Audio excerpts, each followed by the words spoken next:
Isa na namang nakapangingilabot na kwento mula sa mga pahina ng Aklat ng Lagim ni Kabano na pinamagatang Manananggal si Titse. Ikalawang bahagi. Mga kwento ng lagim ni Kabano.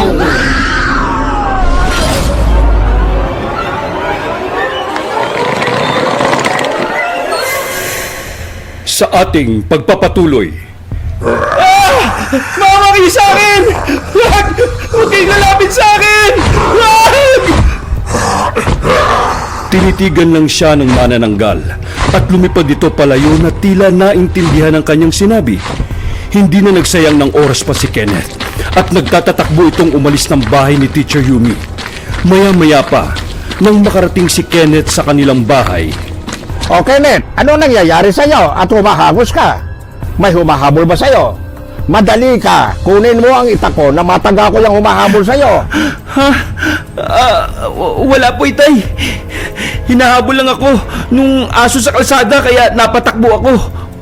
pagtatakip ni Kenneth sa totoong nangyari, naisip niya na wag muna niyang sabihin sa kanyang ama ang totoong nangyari dahil napag-isip-isip niya, hindi naman siya sinaktan ng manananggal.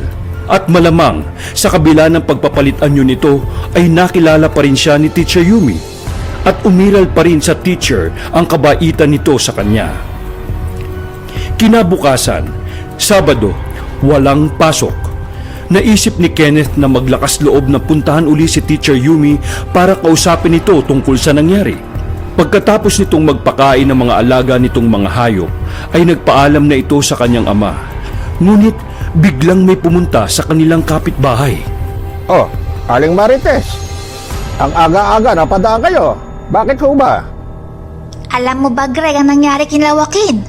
May pumatay rin sa mga alagang manok. Tulad ng nangyari sa mga alaga mo. Ay, nako!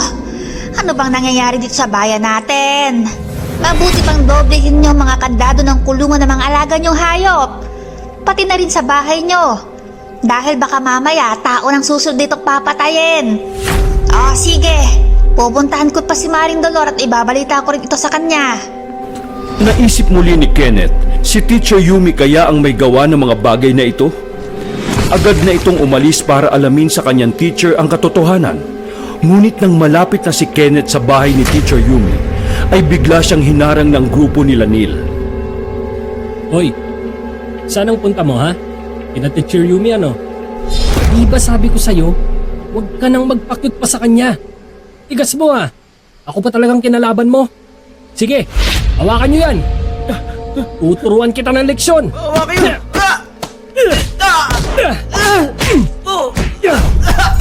Tignan ko ngayon saan ang tapang mo. At binugbog ni Neil si Kenneth ng walang kalaban-laban. Pero maya-maya pa ay biglang sumigaw si Teacher Yumi sa di kalayuan. Neil, tigilan nyo yan. Kung hindi, tatawag ako ng barangay para ipadangkot kayo. Tara na. Sigurado ako magtatanda na yan. Tara, sibat na tayo! Agad na nagpulasan ang grupo ni Neil. Dali-daling nilapitan ni Teacher ang halos wala ng malay na si Kenneth. Nagpatulong siya sa ilang kapitbahay na malapit sa kanila at dinala nila ito sa kanyang bahay. Agad niya itong binigyan ng paunang lunas at unti-unti na ring nagkamalay si Kenneth. Ma'am, salamat po ha. Mabutit dumating kayo. Nagalit kasi si Neil nang malaman niyang papunta ako dito sa inyo. Narinig ko kasi na may maingay sa labas, kaya pinuntahan ko. Mabuti na lang pala't lumabas ako at nakita kita. Siya nga pala, tungkol sa nakita mo kagabi. Mabuti at nagkaroon ka pa rin ng lakas ng loob na puntahan pa rin ako dito ngayon, sa kabila ng nakita mo. Noong nakita mo ako kagabi, pero hindi mo ko sinaktan at lumipad ka palayo, naisip ko na kahit ganun ka, ay alam kong hindi ka lubos na masamang tao o masamang aswang. Lalo na nung maisip ko yung tungkol sa mga namatay na mga hayop dito sa amin. At yung binilhan mo uli kami ng mga sisiw. Naisip ko na baka kaya mo kami binilhan ay ikaw ang may gawa ng pagpatay sa mga alaga naming manok. At pinalitan mo lang yun ng mga nakain mong mga alaga namin. Sa totoo lang, Ken, tama yung naisip mo. Ako nga may gawa ng mga namamatay na mga hayop dito.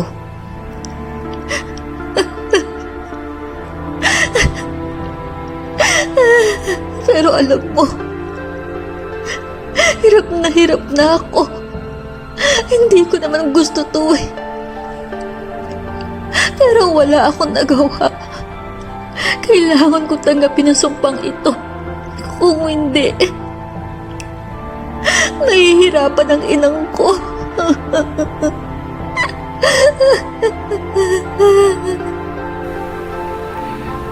At ikinwento ni Teacher Yumi ang dahilan kung bakit siya naging manananggal.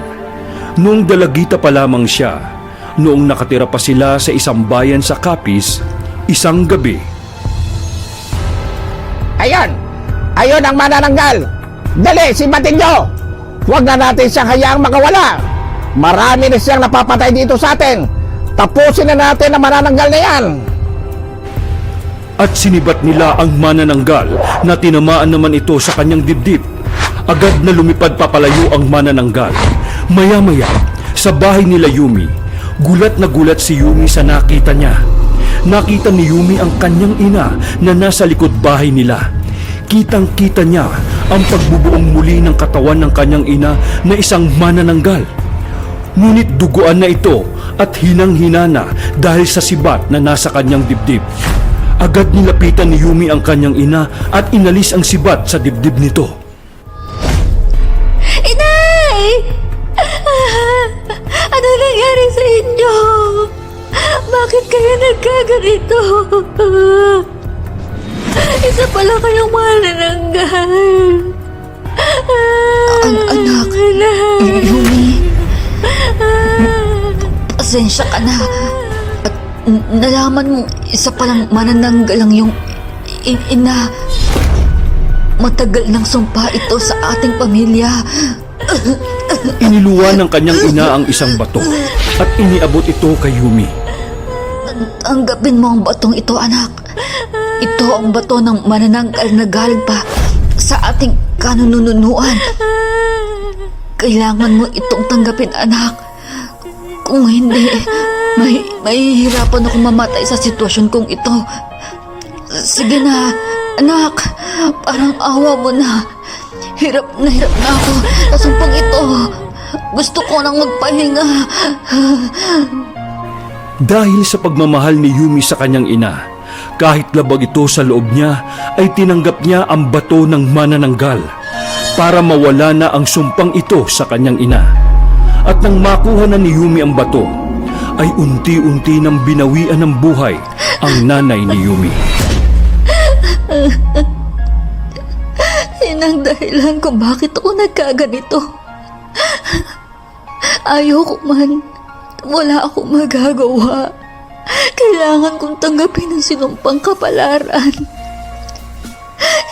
Hirap na rin ako sa sitwasyon ko. Ayaw kong pumatay ng tao dahil sa nangyari sa nanay ko. Pero napilitan ako lumipat ng tirahan. Kaya ako napadpad dito sa Dueñas.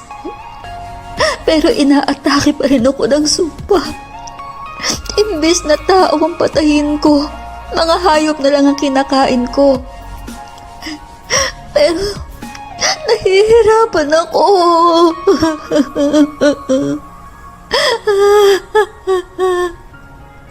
Naghahanap talaga ako ng laman ng tao. Kaya ko naaalala mo yung binili kong lubid. Nais ko talagang itali ang sarili ko. Para naman hindi na ako makapaminsala tuwing sumasapit ang dilim. Nagsisimula na akong atakihin ng sumpa. Kaya makikiusap ako sa'yo bago ka umuwi. Kung maaari sana, igapos mo muna ako ng lubid para di na ako makapaminsala. Please, tulungan mo ko. Kinali ni Kenneth si Teacher Yumi sa isang upuan. Nang sumapit na ang dilim, doon niya nakita ang paghihirap ni Teacher Yumi. Nagsisimula na namang umatake ang sumpa ng manananggal. Namimilipit sa sakit si Teacher Yumi. Ibig niyang magbago ng anyo. Pero dahil sa hindi siya makapagpahid ng langis, ay hindi matuloy-tuloy ang kanyang pagbabagong anyo. Hanggang sa mawalan na ito ng malay dahil sa hirap at pagod na naranasan. Hindi pa rin siya tinanggal sa pagkakatali ni Kenneth. At dahil sa sakit ng katawan, dahil sa pagkakabugbog kay Kenneth ng grupo nila Neil, ay hindi na rin nakuha ni Kenneth umuwi sa kanila at doon na rin siya nakatulog sa sofa malapit kay Teacher Yumi. Lumipas ang buong magdamag hanggang sa mag-umaga na. Kenneth? Kenneth, gising.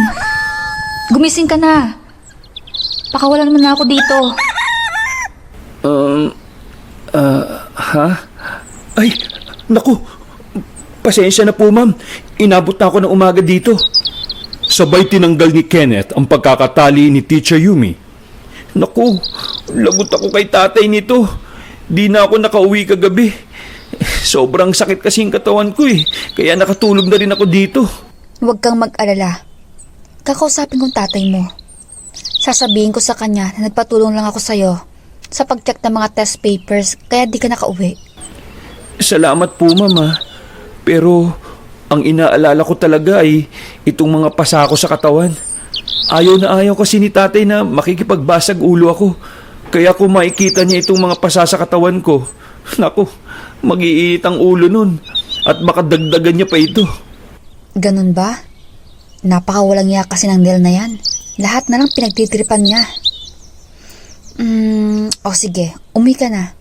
Mag-aayos na rin ako. At baka mali tayo pareho sa klase. Try kong dumaan sa inyo mamaya bago ako pumasok. At agad na umuwi si Kenneth sa kanila. Nag-ayos na rin ng mga gamit si Teacher Yumi para pumasok at dali-dali siyang pumunta kina Kenneth. Ngunit malayo pa lang ay dinig na dinig niya ang galit ni Tatay Greg habang binubugbog niya si Kenneth. Ha? Makulit na talaga. Puro hapo ng kawayang patpat Talagang at matigas ang boses ulo. ang maririnig mula sa bahay nila Kenneth. Kung nakita mong napapalibutan ka na, tumakbo ka na.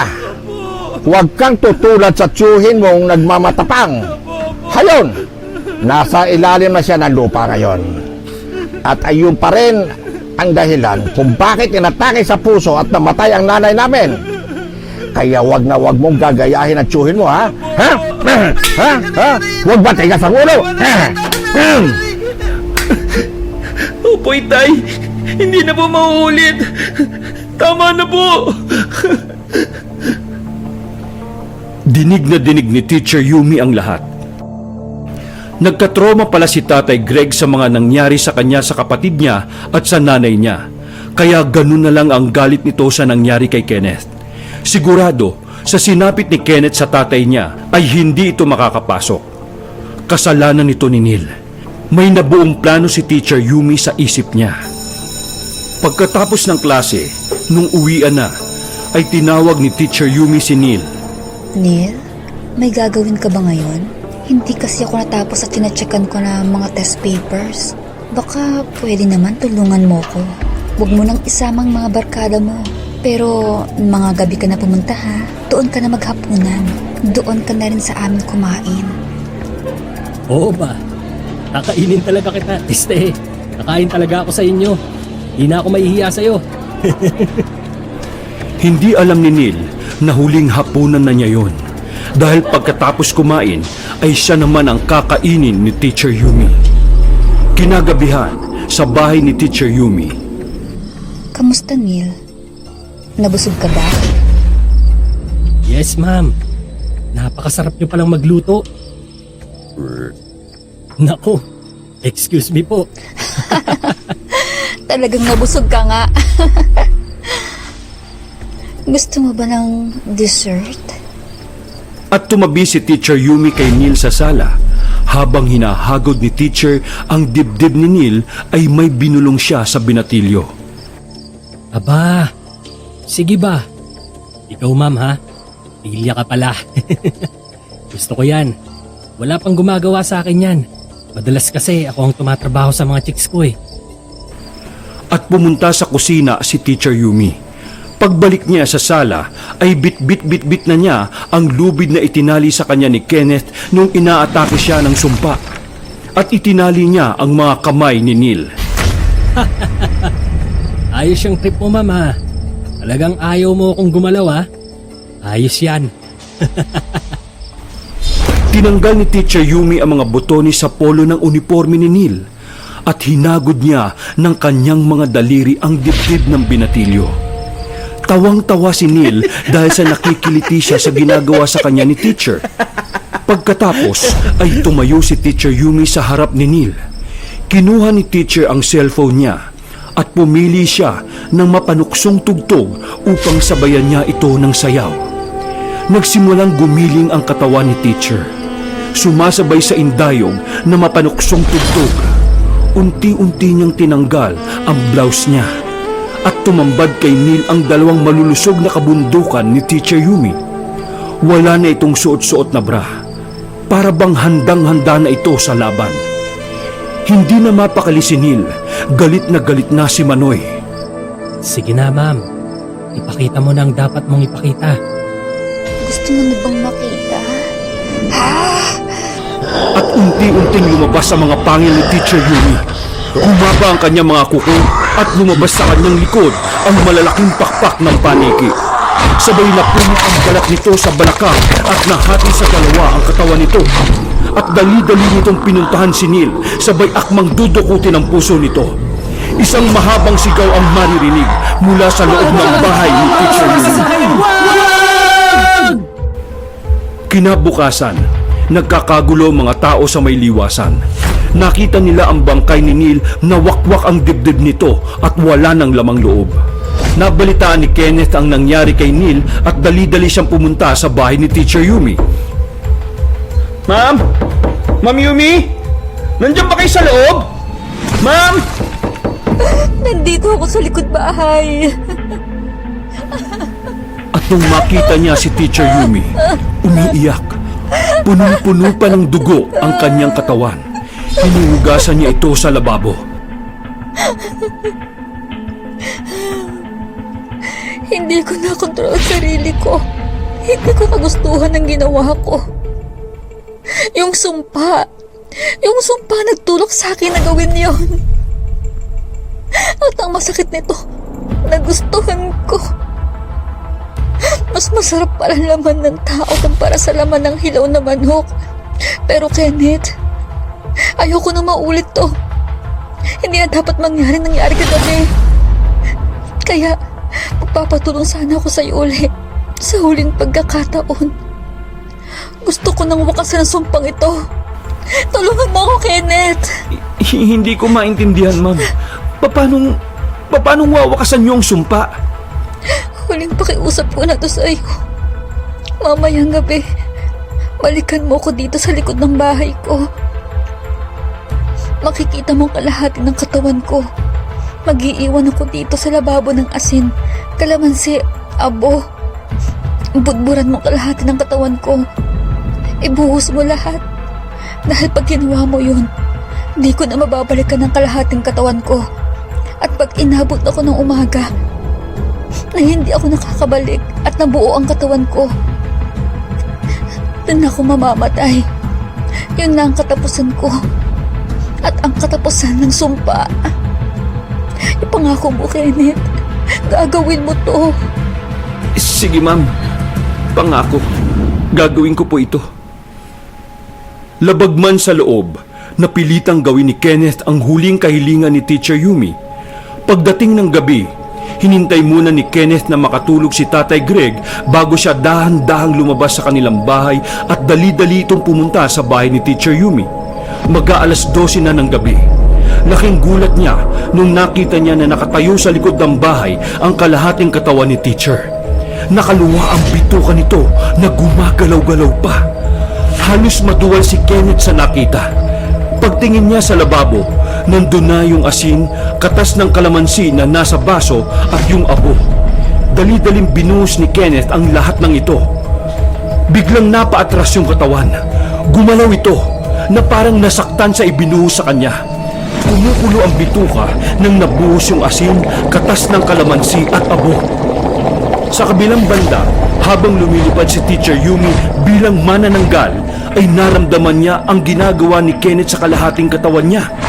Napakasakit nito para sa kanya. Napasigaw siya sa sobrang sakit. Nang hina si Teacher Yumi, di na niya nakayanang lumipad pa. Bumagsak siya at sumabit siya sa sanga ng puno ng mangga. Di siya makagalaw. Hirap na hirap siya. Sa bahay ni Teacher Yumi, nangihina na rin ang kalahating katawan ni Teacher. Natumba na ito sa pagkakatayo. Hindi alam ni Kenneth kung anong gagawin.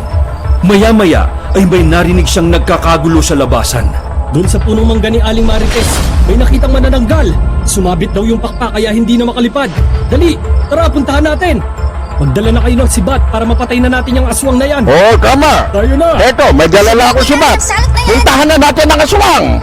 Nataranta si Kenneth sa narinig. Agad siyang lumabas ng bahay at sumunod sa mga taong pupunta sa manananggal. At doon niya nakita sa taas ng puno si Teacher Yumi. Halos wala ng buhay. Sige, sibatin na natin. Patayin na natin yung aswang na yan. At pinagsisisibat nila si Teacher Yumi. Tinamaan ng sibat sa dibdib si Teacher. Nabali ang sangang pinagsasabitan ng pakpak nito, kaya bumagsak ito sa lupa. Tara, sunugin na natin yan para hindi na siya makapaminsala. Hindi na nakayanan ni Kenneth ang nakikitang pagpapahirap kay Teacher Yumi, kaya napasigaw na ito. Tama na! Tama na! Maawa na kayo sa kanya! Si Teacher Yumi yan! Maawa na kayo! At agad na tumakbo si Kenneth kay Teacher Yumi. Ma'am! Ma'am! Ginawa ko na yung sinabi niyo sa akin. Matatapos na po ang paghihirap niyo. Matatapos na ang sumpa. Kasabay ng pagtilaok ng manok, ang pagpalit na rin ng anyo ni Teacher Yumi. Oo nga, si Teacher Yumi nga ang manananggal. Salamat, Kenneth. Salamat sa tulong mo. Kahit papaano ay matatapos na rin sa akin ang sumpang ito. At mawawala na rin ang pag-iirap kong ito. Sayang lang dahil nakilala mo ko sa kalagayan kong ito. Ma'am, huwag na po kayo magsalita. Alam ko kung anong kalagayan niyo. Pero sa kabila nito ay minahal ko pa rin kayo. At kaya ako nagawa ito ay dahil ayaw ko na makita pang naghihirap ang mahal ko. Ma'am, Yumi, mahal na mahal ko po kayo. Mahal na rin kita, Kenneth. Pasensya ka na, ha? At aswang ang minahal mo. Pero salamat sa iyo. Ang pinalaya mo ang sumpa. Salamat. Salamat. Mahal ko.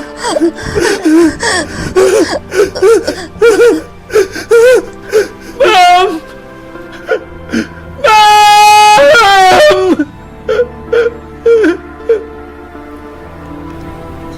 Mahigpit na niyakap ni Kenneth ang wala ng buhay na katawan ni Teacher Yumi. Binuhat niya ito papunta sa kanyang bahay at sumunod sa kanya ang mga kapitbahay nila. Nakita nila ang kalahating katawan pa ni Teacher Yumi at pinagsama nila ito. Napagkasunduan nila na sunugin ang bangkay ni Teacher Yumi dahil para makasigurong di na ito makapaminsalang muli. Naging tahimik na ang baryo ni na Kenneth. Nawala na ang aswang na si Teacher Yumi at nawala na rin ang pasaway na si Neil na nagsisiga-sigaan sa lugar nila, ang tunay na salot ng bayan. Kung nagustuhan nyo ang kwento natin, ay kung maaaring pindutin nyo ang like button at mag-iwan kayo ng comment kung ano ang inyong saloobin sa kwento nating ito. Sa mga bagong dalaw sa channel kong ito, ay kung maaaring pindutin nyo na rin ang subscribe button at ang notification bell para ma-notify kayo sa mga bago nating videos at maisama na rin kayo sa shoutout natin sa susunod na video. At para sa shoutout sa mga nag-subscribe at nag-comment sa nakaraang video natin, binabati natin sina Daisy Bernal Sarin, Main Black Rose, Shyla Hart, Angelmar Animated YT, Raymar J. Ramos, Athena Wrights, or Athena Wrights, Imogen, Evelyn Dique, Eds Vergara, Pauline Perez, John Aporo, Doha Doha, Dodong Espiritu, Fernando Ella, Isaac Cardoza, Alaysa Adona, Elaine Almera, Manfred Mayer, Marge B, Florence 14, Sid Vicious, Deep Red, Vong Caballero, Pauline Musura, Shasha Sudario, Black Maria, Andre Gala, Antingera, Ominous Cookie, General Lawin Mutya ng Kalikasan, Nerdy Bish, EJ Animate, and June Benamir. Binabati ko rin ang mga nag-join as community member sa kasangga ni Kabanong na sina Nika Nuciel Urbano, Shasha Sudario at Milagrosa Luke. Salamat rin sa mga special guest natin na sina Miss Luni Carson of Ominous Cookie bilang Teacher Yumi, Vong Caballero of Kaba Horror Podcast bilang Neil, Bobot Sale bilang Tatay Greg. Pakibisita at pakisubscribe na rin ang kanilang mga channel. Ang kwento natin ay mula kay Bobot Sale na isinulat at isinalaysay ni Noel Urbano o mas kilala bilang Kabanong. Maraming salamat sa inyong lahat at hanggang sa muling pagsasalaysay dito lang sa Aklat ng Lagim ni Kabanong.